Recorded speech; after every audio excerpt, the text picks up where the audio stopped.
If you're patient enough to say, okay, maybe I can learn this language, then you do have the patience to learn how to improvise. That's what you have to understand.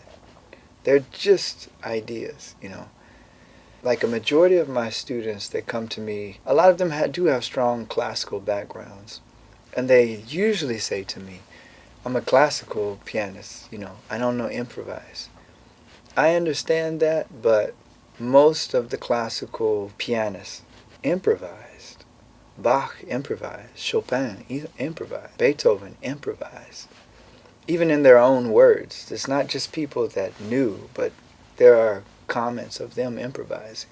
So keeping that in mind, if you are a classical player, realizing that you're playing music that from composers who improvised. So when they come to me, a lot of times I'll say, which piece do you like?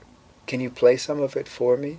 And then when we play it, sometimes improvise with music they already know, which is super important.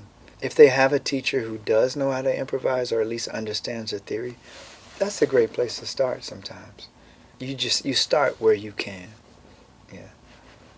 In my free time, I enjoy running because I feel like it has a mental, inspirational component to it. I believe there's spiritual lessons. Just being able to put one foot in front of the other.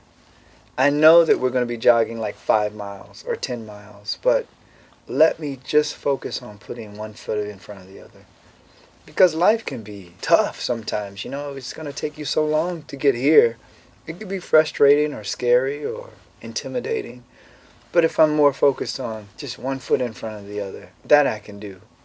Once again, you sit down at the piano, you have this huge thing you're working on. Let me just do just this one, just 4 bars right now. One foot in front of the other, you know. I also like languages. I love languages. Taking a phrase and being able to communicate, because music, of course, we know it's like the best language, you know. To get a response, to be able to communicate something, you know. Getting past this, you know, wearing a suit, having my hair cut, like all the things that we're supposed to do. Let's get past that and communicate who we really are. Let me understand who you really are. Let me let you understand who I am through music, through language. I like those things outside of music.